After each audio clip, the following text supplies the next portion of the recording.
세상에 살아 있는 것들은 모두 성장하게 되어 있습니다.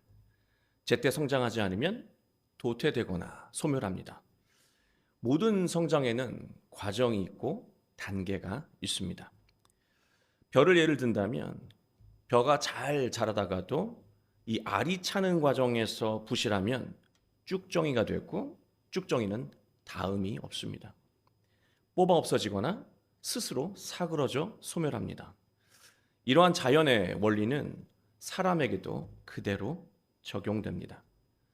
사람이 부모의 도움으로 육체적인 성장을 거의 이루고 나면 그 이후부터는 평생 내적인 성장을 위해서 스스로 노력해야 합니다.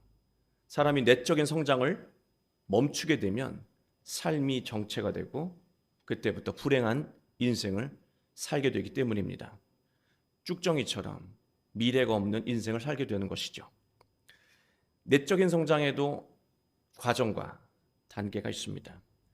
내적으로 성장하는 이 과정은 배움의 과정이라고 할 수가 있어요. 우리는 학교에서 배우고 사회에서 배우고 관계를 통해서 배우고 실수와 실패, 아픔을 통해서 배우기도 합니다. 참고로 성공하는 것에서는 따로 배울 것이 없습니다. 그대로 그냥 살면 되는 것입니다. 실수와 실패, 고통이 깨달음을 주는 것이죠. 아이러니하게도 인생의 기회는 바로 실패와 실수, 절망의 순간에서 시작된다는 것입니다. 배움의 과정에서 제대로 배우면 인생은 새로운 단계로 진입하게 됩니다. 인생이 다음 단계로 넘어가는 이 순간이 있잖아요. 더 높아지는 순간이 있지 않습니까? 그때 인간은 보람을 느끼고 성취감을 느끼고 행복을 느낀다는 것입니다. 정체된 데에서는 절대로 행복감을 느끼지 않아요. 지루함과 무력감을 느끼죠. 그렇다면 잘 배우는 것이 중요한 것인데 어떻게 배워야 할까? 여러분, 임계점이라고 하는 말이 있습니다. 이 물이 100도가 돼야 기화가 됩니다. 다음 단계로 넘어가는 것이죠. 반대로 물은 0도가 되었을 때 고체가 됩니다. 철의 경우 1538도가 되어야 액체 상태가 돼서 새로운 물건으로 탄생하게 됩니다. 대충 엇비슷한 정도 그 상태로는요, 절대로 다음 단계로 넘어갈 수 없다는 거예요. 우리의 일상생활에도요, 임계점이 있습니다. 단계로 넘어가기 위해선 도달해야 되는 지점이 있다는 거예요. 그 지점까지 도달을 해야 성장하고 꿈을 이루게 된다는 것입니다. 중간 정도, 엇비슷한 정도만 열심히 하면 그냥 고생만 할 뿐이지 새로운 단계로 진입하지 못한다는 거예요. 사람은 어지간해서 자신의 임계점을 알아보지 못한다는 거예요. 또 자기 임계점을 안다고 하더라도 임계점에 도달하는 어려운 과정을 견뎌내지 못한다는 것입니다. 자신의 임계점을 정확하게 알고 견뎌내기 위해서는 방법은 하나뿐입니다. 예수님을 배우고 예수님을 따르는 것입니다. 성경은 인간의 이상적인 성장의 모습을 예수님의 삶을 통해서 보여줍니다. 자신의 삶이 성장하길 원하고 또 가정이 또 자녀가 발전하길 원한다면 또 교회가 부흥하길 원한다면 전보다 더 예수님에게 집중해야 합니다. 우리 모두 오늘 말씀을 통해서 정체되었던 삶의 새로운 길이 열리고 더 높은 인생의 단계로 진입하게 되길 주 예수 그리스도의 이름으로 축원합니다. 예수님은 어떻게 성장하셨기에 위대한 인생을 사실 수 있으셨을까? 40절 말씀입니다. 아기가 자라며 성장한 것이죠. 강하여지고 지혜가 충만하였다. 6월절에 예수님의 가족들은 하나님을 예배하러 예루살렘으로 올라갔습니다. 예배를 마치고 고향으로 돌아가는데 부모는 예수님이 없는 줄도 모르고 하룻길을 지나왔습니다. 뒤늦게 예루살렘으로 돌아가 예수님을 찾았다는 것이죠. 부모된 입장으로 왜 이런 상황이 일어났는지 도무지 이해가 되지 않습니다. 그러나 주석가들은 이렇게 해석을 합니다. 당시 경건한 유대인들은요, 6월절이 되면 모두가 다 예루살렘으로 모여서 하나님을 예배하는 거예요. 그런데 그 당시에는 남녀가 구별이 있었기 때문에 남자 그룹과 여자 그룹, 이 행렬이 나누어져서 예배하고 또 물러갔다라고 하는 것이죠. 아빠 요셉의 관점으로 보면 아직 예수가 어리기 때문에, 예수님이 어리시기 때문에 엄마와 함께 그 행렬에서 오고 있겠거니 했을 것이고, 또 엄마 입장에서는 예수님이 아버지와 요셉과 함께 그 행렬에 따라서 오고 있었겠거니 그렇게 추정을 한다는 거예요. 그래서 그렇게 하루가 와서 보니까 아이는 서로 그렇게 질문하게 됐다는 것이죠. 그러나 이것은 별로 중요한 것이 아닙니다. 중요한 것은 예수님이 성전에 계셨다는 거예요. 2절을 보면 예수님의 나이가 12살이에요. 우리 집 막내 아이가 이제 중학교 올라가는데 딱 그 나이가 된 거예요. 이 몸이 어느 정도 다 성장을 했고 청소년이 된 그 나이가 되었다는 것을 의미합니다. 예수님은 부모님과 떨어진 지 3일 동안 자신의 내면을 성장시키고 계셨다는 거예요. 어디서? 성전에서 말이죠. 예수님은 성전에서 말씀을 가르치시는 선생님에게 하나님의 말씀을 배웠습니다. 내면의 성장은 바로 배움을 통해서 시작된다는 거예요. 신앙도 똑같습니다. 배워야 성장합니다. 여기서 중요한 것은요, 예수님의 배움은 매우 치밀하다는 것입니다. 예수님처럼 배워야 우리 인생 속에서 만나게 된 임계점을 넘어설 수 있고요, 우리의 삶이 성장할 수 있다는 것입니다. 46절을 보면 예수님은 듣고 묻고, 47절을 보면 대답하셨다, 그렇게 말씀하고 있습니다. 예수님의 배움은 듣고 묻고 대답으로 규정할 수가 있는 거예요. 예수님의 배움의 가장 첫 번째 단계는 듣는 것이었습니다. 사람이요, 자기 생각이 가득하면 남의 것을 잘 들으려고 하지 않습니다. 사람을 성장하게 하는 올바른 배움은 끝까지 정확하게 듣는 것에서 시작된다는 것입니다. 우리는 예배 가운데 하나님의 말씀을 듣습니다. 그런데 말씀을 끝까지 듣지 못하고 다른 생각을 하거나 조는 경우가 있습니다. 이러한 현상이 일어나는 첫 번째 이유는요, 목사가 설교를 못해서입니다. 그리고 두 번째 이유는 하나님의 말씀이 내가 한 주간 살아가야 하는 하나님이 나에게 주시는 메시지라고 생각하지 않기 때문이에요. 한 주간의 인생의 승리가, 그 답이 오늘 말씀 속에서 나에게 주어진다라고 하는 것을 안다면 우리는 끝까지 말씀에 집중할 수 있다는 것입니다. 그러나 사람은요, 듣기만 하는 것으로 절대 성장하지 않습니다. 우리가 인생을 한번 돌아볼 필요가 있어요. 인생을 살면서 정말 우리가 좋은 말씀을 제대로 듣지 못해서 성장하지 못했습니까? 얼마나 좋은 말씀을 많이 들었습니까? 좋은 말씀을 듣지 못해서 좋은 인생을 못 사는 게 아니에요. 올바른 배움은요, 듣고 나면 반드시 물어야 한다는 거예요.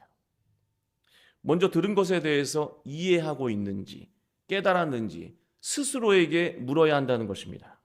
듣기는 했는데 이해하지 못하고 깨닫지 못한 상태에서 그냥 넘어가면 안 돼요. 알 때까지 물어야 한다는 것입니다. 그리고 이해가 되고 깨닫게 되면 살아봐야 돼요. 말씀을 안 들어봤습니까? 얼마나 많이 들었어요. 말씀을 들었으면 살아봐야 돼요.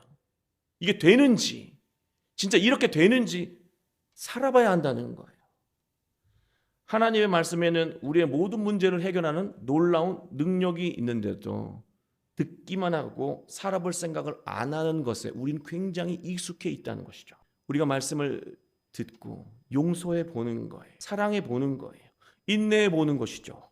그리고 헌신해 보고 용기 내서 새롭게 도전해 보는 것입니다. 그리고 생각도 바꿔보는 거예요. 그런데 막상 살아보면 안 되는 경우가 있다라고 하는 거죠.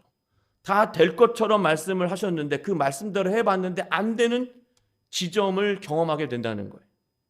또 잘 진행되다가도 한계를 만나는 것처럼 어느 지점에서 딱 막히는 순간이 있다라고 하는 거죠. 일을 할 때 꼭 한계를 만나는 것처럼 말입니다. 다 되다가 이 지점에서 용서가 안 되고, 잘 되다가 이 지점에서 더 이상 사랑이 안 돼요. 더 이상 못 참겠어요. 헌신이 이젠 지쳐요. 그리고 실패하는 것이 너무 잦아서 도전하는 것 자체가 두려워요. 안 하게 돼요.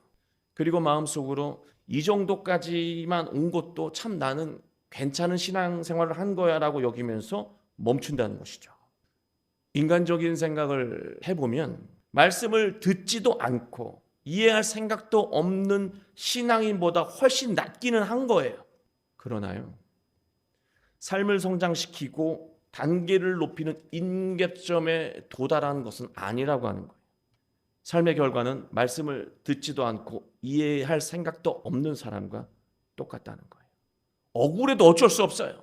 똑같다는 거예요. 하다 말면, 임계점을 넘어서지 않으면 결과가 똑같다는 거예요. 그럼 여러분, 포기하는 쪽으로 선택하시겠습니까? 넘어보려고, 한번 새로운 인생의 단계에 진입해 보려고 도전하시겠습니까? 그건 여러분 마음이에요. 물은 95도가 될 때까지 많은 애를 써야 되지만요, 95도에서는 다음 단계로 넘어가지 않습니다. 물은 1도가 되면은요, 얼지 않아요. 새로워지지 않는다는 것이죠. 힘들어도 임계점을 넘어서야 한다는 거예요. 하나님의 말씀 중에는 잘 사라지지 않는 불편한 것들, 자꾸 미루게 되는 것들, 그런 것들이 있죠. 요거는 참 순종하기가 어려운 것들이 있잖아요. 그때 그냥 넘어가면 안 되고 물어야 하는 거예요. 그냥 넘어갔기 때문에 여러분 삶 가운데, 우리의 삶 가운데 능력이 드러날 수 있었는데 스스로 닫아버린 거예요. 안 되는 부분에서 물어봐야 돼요. 왜 나는 여기서 안 됩니까? 나는 왜 이 지점에서 머뭇거리고 우유부단해지고 포기하는 것입니까? 물어야 해요. 신앙도 공부와 똑같습니다. 공부를 잘하는 우등생은요, 질문이 많아요. 질문이 없어질 때까지 질문해요. 그러나 공부에 관심이 없는 사람들은 물어볼 게 없어요. 관심이 없어요. 신앙이 깊어질수록요, 신앙에 대한 질문이 많아져야 해요. 신앙으로 살려고 애쓰면요, 반드시 막힘을 경험하게 되어 있습니다. 그 막힘을 경험할 때 질문을 해야 한다는 것이죠. 여러분, 신앙에 대해 질문이 없는 것을 마치 믿음이 좋은 것처럼 생각하는데요, 믿음이 좋은 게 아니에요. 신앙으로 살지 않기 때문에 신앙에 대한 질문이 없는 거예요. 나는 왜 출근 도장 찍듯이 교회를 다니고 그 안에서 나에게 주어지는 모든 놀라운 능력에는 무관심할까? 늘 나는 왜 구체적으로 무엇을 이루기보다는 어떻게 되겠지를 지금까지 신앙생활을 하면서 살아갈까? 그 질문 없는 것을 믿음 좋은 것으로 착각한다는 것이죠. 아니에요. 신앙이 좋은 사람은요, 계속해서 물어요.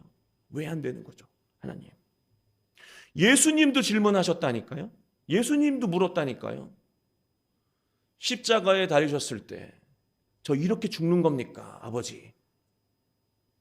그 뜻을 알면서도 되물어 보신 것이 예수님이셨어요.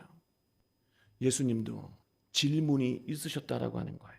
들은 말씀을 자기 안에서 치열하게 성찰하는 과정에서 하나님은 그의 삶에 필요한 성숙한 답을 주신다는 거예요. 끊임없이 하나님에게 질문하고 묻고 찾으려고 할 때 놀라운 답을 얻게 된다는 것이죠. 하나님의 말씀이 스며들어 삶으로 나타날 때 사람은 성장하고 한 단계 높은 인생으로 진입한다는 것입니다. 그런데 문제는 올바른 배움을 이루었다고 해도 항상 승리하고 성공하는 것은 아니죠. 하나님의 말씀을 끝까지 듣고 묻고 답을 찾았음에도 실패하고 좌절할 때가 있습니다. 한계를 만나는 것이죠. 실패하고 절망하며 한계를 느끼게 되면은요, 여태까지 노력했던 신앙의 수고가 모두 허무해지는 아픔을 경험하게 됩니다. 바로 그 순간에 40절로 다시 돌아가는 거죠. 예수님은 어떻게 성장하셨던가? 아기가 자라며, 이 자란다라고 하는 것은 올바른 배움을 통해서 성장하신 것이죠. 올바른 배움을 통해서 성장하니까 어떻게 됐습니까? 강하여지고 지혜가 충만했다. 강해지고 지혜가 충만해지는 것은 같은 계열의 말씀입니다. 성장하면 강해져야 한다는 것인데, 우리 이런 생각을 해요. 강해진다는 것은 육적으로는 힘이 세지는 것이고요, 내적으로는 능력이 있고 실력이 있는 것을 강해진다고 우리는 생각을 합니다. 그러나 아무리 강한 사람도요, 아플 때가 있다라고 하는 거예요. 외부에서 바이러스, 균이 침투하게 되면요, 반드시 고통과 아픔을 겪게 되어 있다는 것이죠. 그 바이러스와 균을 이겨내는 것은요, 면역력이에요. 면역의 힘이에요. 그게 능력이에요. 그게 강함이에요. 회복이 더디거나 회복이 안 되는 경우, 면역력이 없는 경우에요. 면역력이 높은 사람이 강한 사람이에요. 결국 이 말씀이 무엇이냐면, 우리의 내면이 성장하고 성숙해지면 영적인 면역력이 강해진다는 것이죠. 영적인 회복 능력이 강해진다는 거예요. 여러분, 훌륭한 사람은요, 능력 있는 사람, 뛰어난 사람은요, 성공한 사람은 실패하지 않는 사람이 아니고, 절망을 겪지 않는 사람이 아니고, 낙심과 슬픔이 없는 사람이 아니고, 실수를 경험하지 않은 사람이 아니고, 이 모든 것들을 다 경험할 때 빠르게 회복하는 능력을 가진 사람이 강한 사람이에요. 그게 우리에게 필요한 거예요. 하나님, 저에게 어떤 위험과 어려움과 절망이 없게 해주세요가 아니라, 어떤 위험과 어려움과 절망을 겪더라도 빠르게 이길 수 있는 성숙한 내면을 갖게 해주세요가 우리가 해야 될 기도라고 하는 것이죠. 그게 바로 성장하는 사람이고 성숙한 사람의 내면이라고 하는 것입니다. 여러분, 좋은 교회는요, 문제가 없는 교회가 아니에요. 우리 교회는 문제가 없습니다라고 한다면 그 사람은 교회를 모르는 사람이에요. 모든 교회는 다 문제가 있어요. 좋은 교회는요, 문제가 없는 교회가 아니라 문제를 건강하게 이겨내는 교회, 회복하는 교회가 좋은 교회예요. 좋은 가정은 좋은 일만 있는 가정이 아니라 어려움을 겪을 때, 위기를 만났을 때 모두가 다 합심을 해서 함께 기쁨으로 이겨가는 가정이 강하고 훌륭한 가정이에요. 우리 그런 인생, 그런 가정, 그런 교회를 이루어야 하는 것이죠.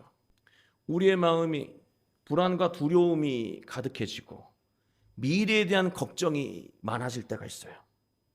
또 뭔가를 시도했을 때 실패를 연이어할 때가 있죠. 그렇게 되면은요, 아무리 강한 사람도요, 영적인 슬럼프에 빠질 수밖에 없어요. 안 되는구나, 신앙도 어쩔 수 없구나, 믿음도 어쩔 수 없구나, 이런 슬럼프에 빠지게 되는 것이죠. 내면이 영적인 바이러스에 완전히 감염된 거예요. 그런 일이 우리에게도 언제든지 일어날 수 있어요. 자신감이 사라지는 것이죠. 뭘 해도 안 된다는 생각다니까 도전조차가 두려운 거예요. 그렇게 되면 성장은 거기서 멈추게 됩니다. 내면을 둘러싸고 있는 바이러스와 균을 이겨내야 돼요. 그것은요, 예수님을 통해서 가능하다라고 하는 거예요. 예수님이 주신 말씀을 통해서, 나와 함께 하시는 예수님을 통해서 그 모든 것들을 회복해낼 수 있다라고 하는 것입니다. 살아있는 것의 강함, 그 진정한 강함은요, 면역력, 바로 영적인 면역력, 영적인 회복 능력에서 나타난다는 것입니다. 예수님도 죽음의 그림자가 다가왔을 때 영적으로 침체되셨었잖아요. 그때 예수님은요, 다시 하나님의 말씀으로 돌아가셨습니다. 하나님을 묵상하고 또 묵상했어요. 그 말씀을 묵상하며 기도하셨다라고 하는 거죠. 질문하고 질문했습니다. 성경은 질문만 나와야지 답을 얻지 못하는 것으로 보이지만 답을 설명 안 했을 뿐이에요. 그 답은요, 삶을 통해서 드러난 거예요. 저 이렇게 죽는 겁니까? 죽고 싶지 않습니다라고 계속해서 하나님께 질문하잖아요. 근데 어떤 답을 받으셨지? 예수님이 끝까지 십자가에 달리셔서 그 길을 걸어가 구원의 길을 여신 것, 그게 답이에요. 그 답을 얻으신 거예요. 여러분, 우리의 삶은요, 모두가 다 하나님의 뜻으로 만들어지고 또 살아가고 있는 거예요. 하나님의 뜻이 있다라고 하는 거죠. 결국 우리의 삶은요, 하나님의 뜻에 대한 반응이에요. 대답이에요. 예수님이 듣고 묻고 대답하셨다 그랬잖아요. 우리의 삶이 하나님의 뜻에 대한 대답이라고 하는 거죠. 하나님의 뜻을 정확하게 파악해서 그 뜻에 맞는 답을 삶을 통해서 드러낼 때 그 인생이 행복하고 승리하는 인생, 성장하는 인생이라고 하는 것입니다. 저는 오늘 이 말씀을 보면서 우리의 진정한 강함이 바로 대답 속에 있다라고 하는 거예요. 여러분, 배우고 듣고 묻고 그러면서 그 배움이 더 깊어지는 것 아닙니까?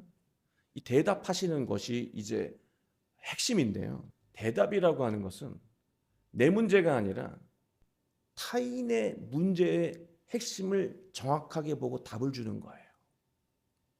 우리는 내 문제의 답도 하나님 말씀 안에서, 예수님 안에서 찾아내고 대답해야 되는 인생이기도 하지만 내가 만나는 사람에게 생명의 대답을 줄 수 있어야 돼요. 그런데 우리가 그 대답을 잘 못해요. 왠지 아십니까? 그 질문의 핵심이 무엇인지를 잘 모르기 때문에 그래요. 배우자의 문제의 핵심을 잘 모르기 때문에 우리는 늘 갈등하며 살아가고요. 자녀가 가지고 있는 그 문제의 핵심을 보지 못하기 때문에 부모로서 올바른 대답을 해주지 못한다라고 하는 거예요.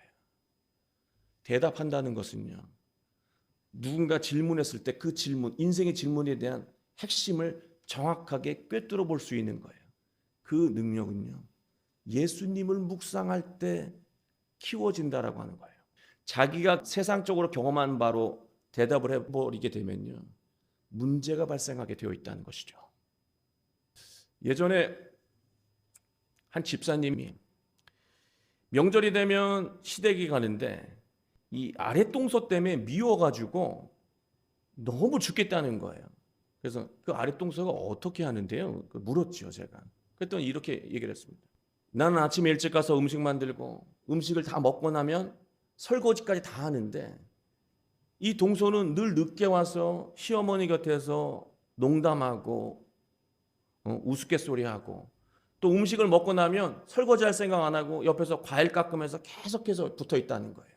모든 일은 시작부터 끝까지 자기가 다 한다는 것이죠. 미워 죽겠다는 거예요. 그것만 보면 그 아랫동서가 나쁜 동서인데요. 한번 다르게 보자고요. 그 현상만 보면 우리는 답을 같이 욕해 주는 것밖에 해줄 게 없어요. 그러나 본질을 보면은요, 달라진다는 거예요.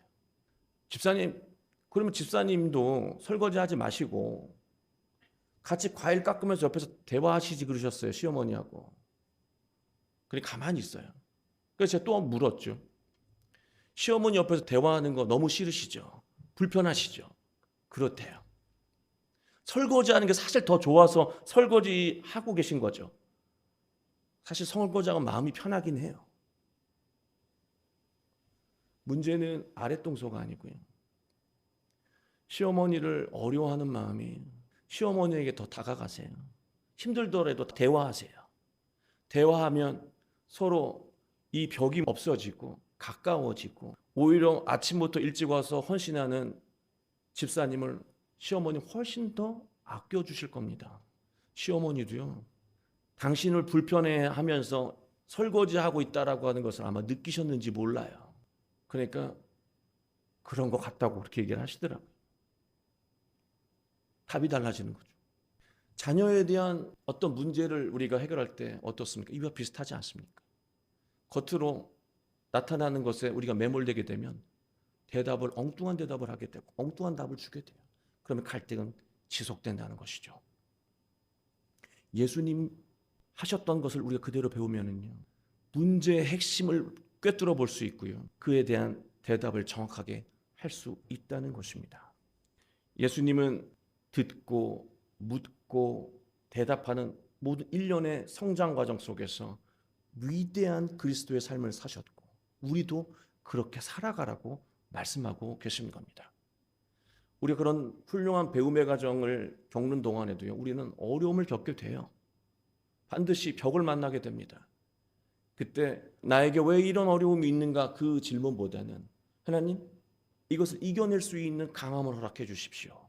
면역력을 허락해 주십시오. 라고 한다면, 그러면서 계속해서 예수님에게 집중할 수 있다면 우리는 그 모든 어려움을 이길 수 있는 강한 힘을 얻게 되실 것입니다. 사랑하는 교회 여러분, 여러분은 예수님과 함께하고 계시고요, 예수님은요, 여러분이 계속해서 성장하길 원하세요. 몸이 다 성장했다고요? 몸은 다 성장했죠. 내면은 죽을 때까지 성장해야 합니다. 내면의 성장이 멈추면은요, 불행이 싹트기 시작해요. 인생이 공허해지기 시작합니다. 내면이 계속해서 성장하기 위해서는요, 계속해서 예수님에게 집중하고 하나님 말씀에 몰입하며 기도하며 살아가야 하는 것입니다. 한 주간 자신을 향한 하나님의 뜻이 무엇인지를 더 깊게 깨닫고 또 오늘 말씀을 기억하고 또 질문하고 또 대답하면서 인생의 모든 문제를 극복하는 강한 힘을 얻게 되는 여러분의 삶이 되길 주 예수 그리스도의 이름으로 축원합니다.